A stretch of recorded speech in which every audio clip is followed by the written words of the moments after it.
Nakaburaot na naman tayo ng alloy na side stand. Siyempre, stress bike nga eh. Walang plug and play pag stress bike. Good day mga port, gabi na naman. Siyempre, ito na naman yung time natin para kay Project Sky mga port. At dahil matino na yung problema natin kay Project Sky, wala nang problema yung tunog, yung lagutok ay nawala na, meron tayong premyo para sa kanya mga port. Ito, pakita ko sa inyo. Ito yung ikakabit natin kay Project Sky ngayon mga port. Ito yung regalo natin sa kanya dahil nga hindi niya na tayo pinahirapan at tumino na yung problema natin sa kanya. Ito yung premyo niya mga port, syempre. Papalitan natin to kasi mga port, 32 teeth lang to nakakabit kay Project Sky na binigay ng isang port natin na solid. Ngayon, papalitan natin siya nitong 38 teeth mga port para makita natin kasi ito yung nakikita ko sa mga group ng Sniper 135 na applicable daw para sa kanya mga port na mas maganda daw yung takbo, arangkada at akyatan. Mas maganda daw dito sa 14 na maliit tapos 38 dito sa likod mga port. At syempre sasabayan natin yan ng mga CNC bolt mga port. Ito may naburaot tayong CNC bolt dun sa tropa natin na yun. Ayan o. Sheesh. Yan, ito yung mga CNC bolt na hindi niya na daw nagamit mga port. Gagamitin natin to kay Project Sky mga port. Titignan natin kung alin dito yung mga mapupunan niya. Baka may mga kulang sa crankcase, malagyan na natin mga port. Basta gagamitin natin lahat to. Ngayon mga port, unahin na muna natin tong sa likuran dahil dito medyo matrabaho at malamang ay magdudugtong pa tayo ng kadena. Buti na lang meron din tayong naburaot na naman na pandugtong dito sa block chain natin mga port. Ito pinagputulan to ng isang port naman natin na nagkabit. Yan, naburaot natin to. Kaya solid yung mga port natin eh. Salamat sa inyo mga port. Yan, kaya hindi na natin kailangan bumili pa ng isang kadena para lang kumuha ng pandugtong. Eto na. Ngayon, baklasin na natin to mga port. Baka baklasin pa ng iba. Gago! Ay, ba dyan? Okay, alright. Ganun lang kabilis mga port na baklasan natin yung gulong sa likuran. Ngayon, palitan na natin to mga port. Makita nyo, naka-allen bolt pa to. Ngayon, papalitan na rin natin yan ng CNC mga port. Ito mga port, nabilo rin natin to second hand mga port. Galing dun sa isang nag-over sa atin. Second hand siya pero hindi nagamit mga port. Tapos itong CNC bolt na to, ito concave mga port to. This bolt to mga port. Titignan natin, ito yung bala kong gamitin sa kanya para malinis tignan. Nakita nyo ang ganda. Pero kung luwagin tong bolt na to, papalitan natin to nung CNC na ulo mga port, yung gear type. Pero testing muna natin to. Kasi pwede naman palitan to kahit nakakabit na yung gulong. Pero para sa akin, ito yung gusto ko eh. Wow! Ngayon, dito na tayo sa kadena mga port. Siyempre, magdadagdag tayo ng short ball dahil naglaki tayo ng sprocket. Let's go! All good sa mga port. Yan, nadagdagan na natin yung kadena. On dun sa pandagdag natin mga port. Pero mga tatlong set lang nito yung dinagdag natin. Ayun, okay na siya mga port. So, we will check. Okay na tayo dito mga port. Yan ngayon, hanapan natin nakakabitan to mga CNC na to. Sana makompleto natin yung sa crank mga port. Dito sa magneto side, makikita natin mga port. Ayan, dami pang kulang. So, 1, 2, 3, 4, 5, 6, 6 yung kulang dito mga port. Sana may kasukat to dito sa mga CNC na nakuha natin. Okay, 2-0 mga port. Itong dalawa na to napalitan na natin. Pero itong tatlo, yan yung dito. Pagpuputol pa tayo mga port, mahaba kasi to. Ngayon, putulin muna natin to mga port bago salpak na natin agad yan. All goods na mga port. Ayan na, nakabit na natin lahat.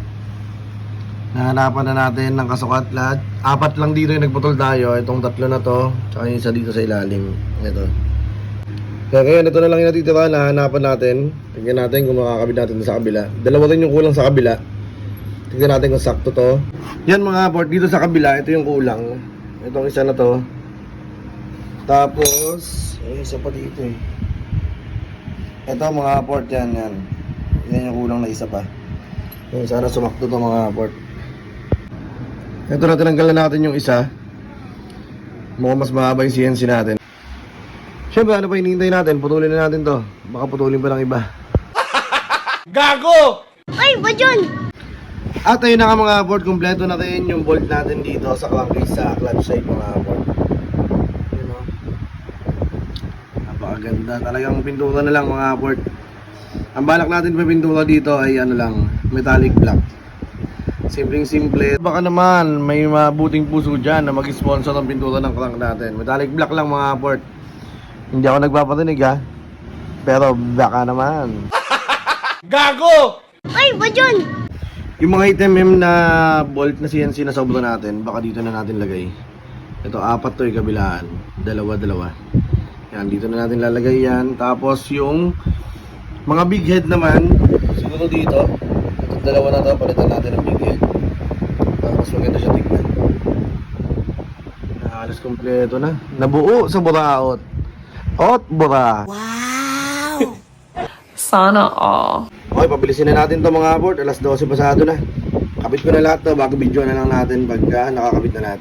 All goods na mga abort. Yan, nakabit na natin. Yung mga item na bolt dito. Tapos yung mga big head dito naman mga abort. Ayan, makikita nyo.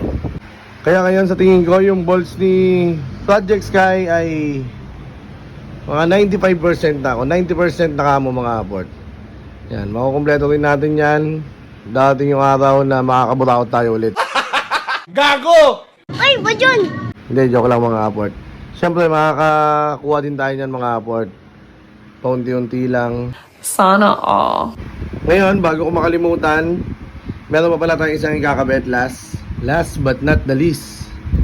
Yung side stand natin mga aport na alloy. Ayan, oh. Ayan, nakaburaot na naman tayo ng alloy na side stand. Okay, alright. Nakabit na natin yung side stand na cute. Kasi ang baba na nito, pag nakababa mga aport, hindi na tayo pwedeng gumamit ng standard na side stand. Kaya nahirapan tayo maghanap nito. Buti na lang meron tayong nahanap na maliit na alloy na side stand mga aport. Ayan, testing natin. Ayan, maganda. Yung mga sniper na magkakabit nito mga aport, naglaki pa tayo ng butas dito sa lagayan ng side stand para magkasya tong bolt ng side stand mga aport. Kasi kung di ako nagkakamali, yung mga gantong alloy gawa talaga to para sa Honda Wave. Kaya yung thread nung sa likod nung side stand ay 10mm. Eh yung sa Yamaha, ang alam ko 8mm lang yung thread sa likod nung side stand ng Yamaha talaga. Kaya hindi kumasya yung gitna nito. Ayan, nakita niyo yung mga ribaba yan, oh. Naglaki pa tayo ng butas mga aport. Pero all goods, syempre, stress bike nga eh. Walang plug and play pag stress bike. Gago! Ay, ba dyan? Kaya yan, solid, ganda. Ngayon, baba natin ito mga aport, testing natin. Yun o, kita nyo, napakaangas mga aport. O, tignan nyo naman. Yan lang talaga yung sukat. Naka-lowered kasi to. Sa medyo mas mababa pa, pwede pa yan mga aport. Kasi kita mo medyo higa. Pero maganda. At safe naman. Pero syempre, alloy yan. Expected, medyo malambot yan kasi sa standard mga aport. Kaya gagamitin natin yan pag ganyan talaga madalian lang. Si hassle pag mag-center stand ka pa eh. Sabi ko nga sa inyo, pang daily lang to si Project Sky. Kaya kailangan kumpleto siya mga aport. Sheesh! All goods na tayo ngayon mga aport. Magliligpit na lang tayo. Pero bago tayo magligbit, bigyan muna natin ng montage si Project Sky. Ako nga pala yung gagawin na gagalitan mo. Ay kaso nga lang idolo ako ng kaibigan mo. Hindi mo to mapipigilan kahit pagsabihan mo. Di makikipag-peace sa'yo kahit nabati na bro. Eto na yung puk na wawala na sa hog na sa hog. Kahit wala